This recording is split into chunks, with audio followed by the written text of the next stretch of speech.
sangue visigodo escorria pelas montanhas cantábricas quando tudo parecia perdido. Em 711, Guadalete caiu. Rodrigo morreu no campo. O reino visigodo, que durou 3 séculos, desmoronou em semanas. Cidades inteiras renderam-se. Nobres firmaram acordos. Bispos curvaram a cabeça e um homem recusou. Pelágio não era um fugitivo comum.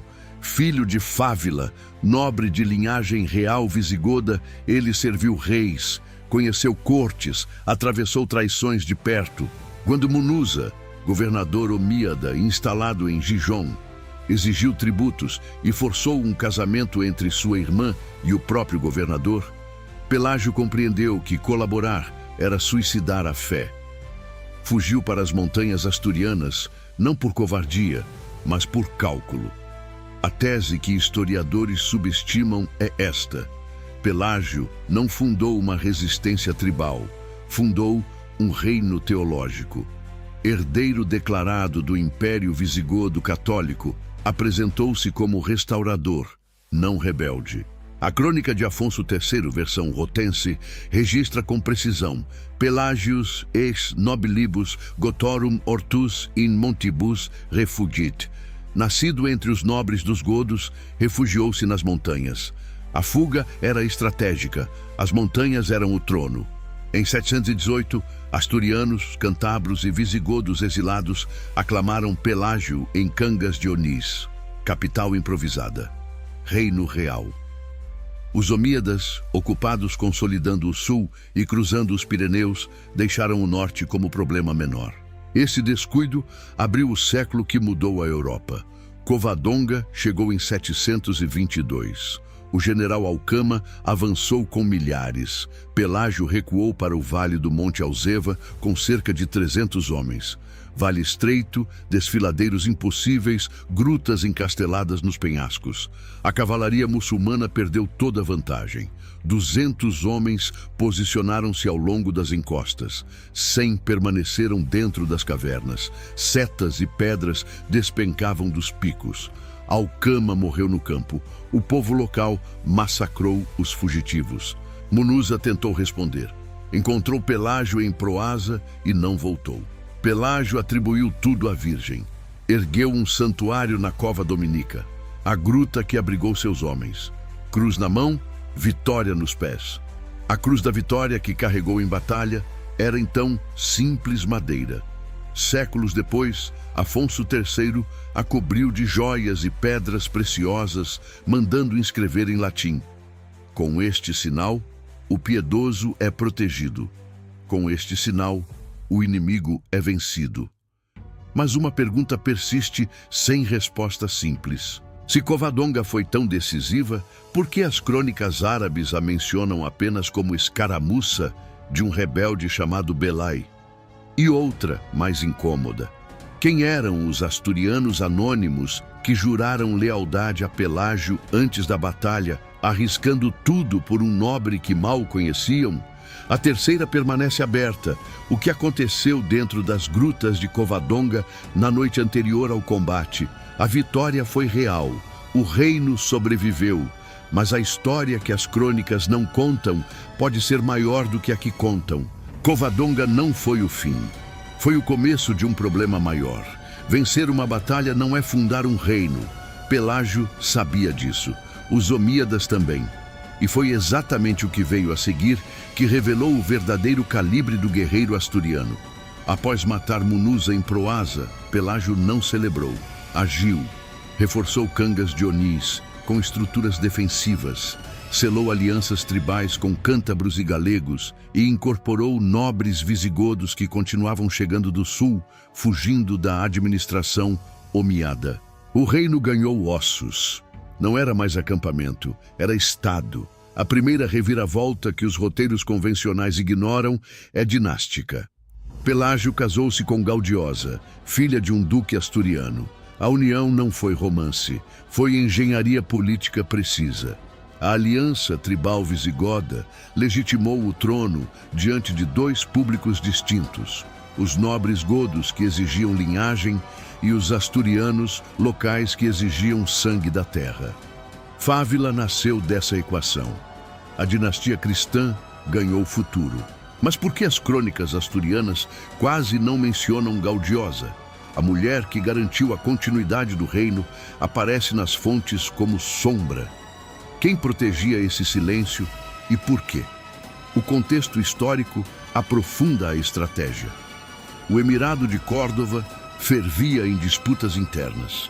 Berberes e árabes brigavam por terras no sul. Pelágio explorou o caos com disciplina. Enquanto Córdova olhava para si mesma, ele expandia silenciosamente escaramuças contra guarnições isoladas, rotas de abastecimento cortadas, vilas recuperadas uma a uma. Não guerra aberta, pressão constante. Sua tática militar era a inversão de lógica. Onde os omíadas traziam cavalaria pesada, Pelágio oferecia montanhas. Onde traziam números, ele oferecia desfiladeiros.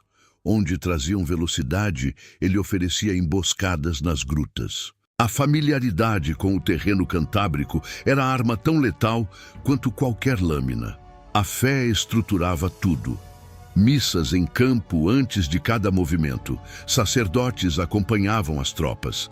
A cova dominica virou ponto de congregação, não apenas santuário. Pelágio entendia que homens morrem por territórios, mas suportam o impossível por algo que transcende o mapa. Em 730, nova incursão omíada foi repelida. As fronteiras do norte endureceram. O reino que deveria durar meses completava mais de uma década. E uma questão emerge das fontes com força crescente. Quais nobres visigodos chegaram ao norte após Covadonga, trazendo informações militares sobre o sul? Quem, dentro da estrutura omíada, vazava rotas e planos para Pelágio? A resposta a essa pergunta muda completamente a natureza da resistência asturiana. 18 anos. Esse é o número que as crônicas registram para o reinado de Pelágio. 18 anos de reino cristão encravado em território que o califado considerava conquistado. Esse dado, lido com atenção, destrói a narrativa do guerreiro sortudo e revela o arquiteto político que Pelágio realmente foi. A crônica albeldense, escrita em 881, é direta. Pelágius regnavit annis 19. Quase 2 décadas. Estabilidade que choca. A maioria dos reinos medievais não sobrevive tanto em condições normais. Pelágio sobreviveu em condições que deveriam ter sido fatais. A terceira reviravolta está no título. Pelágio não se coroou duque, não se coroou chefe tribal, coroou-se rei. Herdou a nomenclatura e a liturgia visigoda. Reuniu o Fórum dos Godos, adotou as leis visigodas. A crônica de Afonso III o define com precisão absoluta. Regnum Gotorum restauravit. Restaurou o reino dos godos.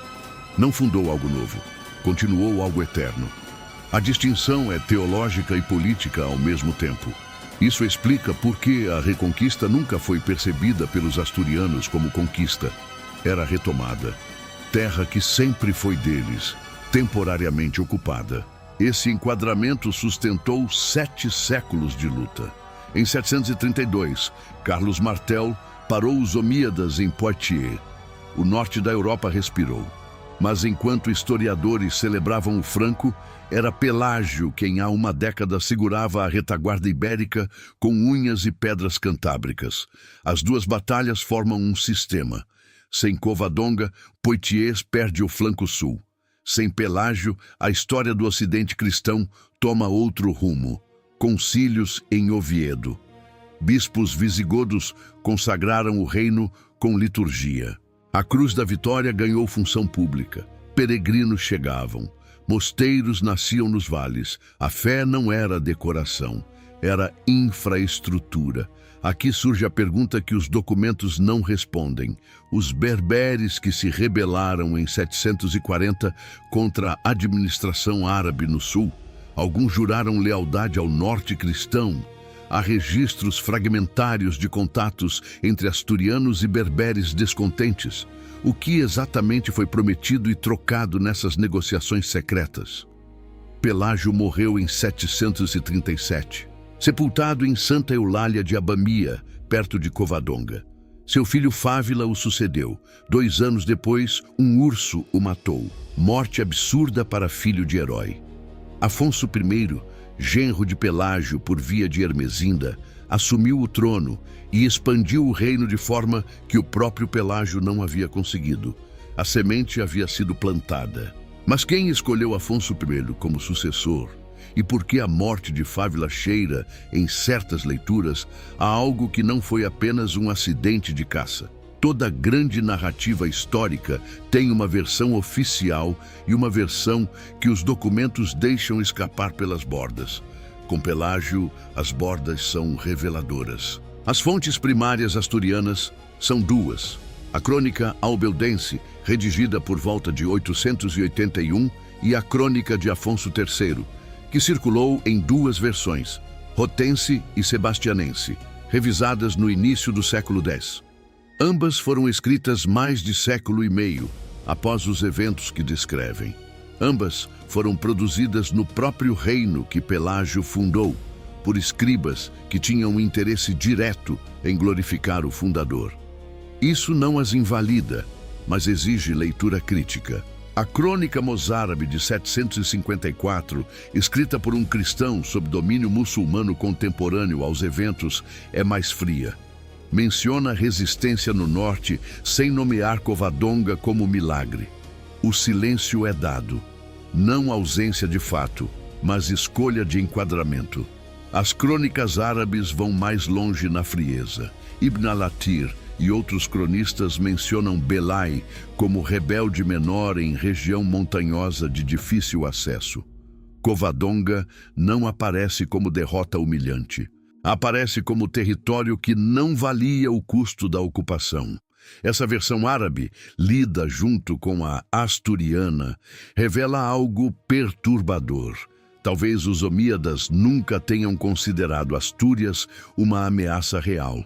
Talvez Pelágio tenha construído o mito do grande inimigo tão habilmente quanto construiu o reino. A evidência material corrobora sem resolver a tensão. Inscrições em San Julián de los Prados, Oviedo, citam Pelágio como restaurador dos godos. Ossuários astures mostram cruzes entalhadas em estilo visigodo. Selos omíadas do período marcam Al-Astur como zona de baixa prioridade. A pergunta que as fontes não respondem é estrutural. Pelágio era filho de Fávila da Cantábria, não das Astúrias.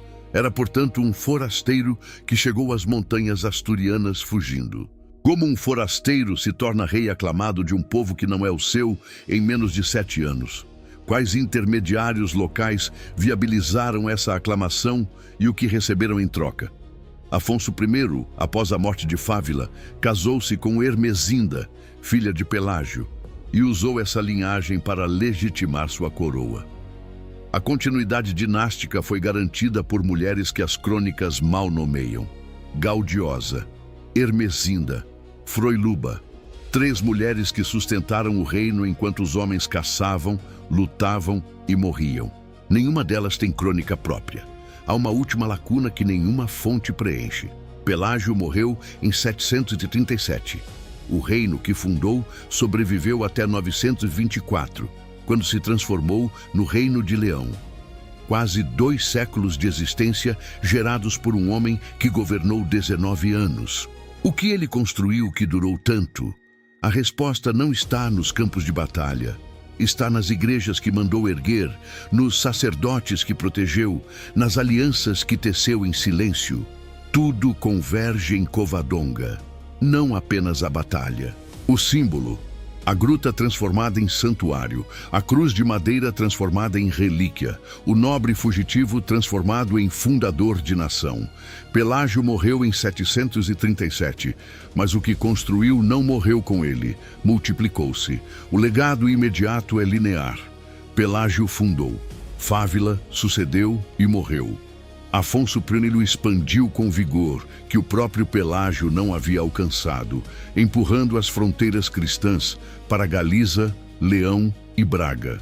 Afonso III, 2 séculos depois, encomendou a Cruz da Vitória coberta de joias e fez inscrever em latim: com este sinal, o piedoso é protegido, com este sinal, o inimigo é vencido. A frase não era para Afonso III, era para Pelágio, retroativamente ungido em ouro e pedras preciosas. O legado de longa duração é mais complexo e mais poderoso. A reconquista que Pelágio iniciou durou 770 anos. Terminou em 1492, quando Granada caiu para Fernando e Isabel, o mesmo ano em que Colombo cruzou o Atlântico. A Espanha, que chegou à América, era produto direto da tensão histórica que Pelágio inaugura em 722.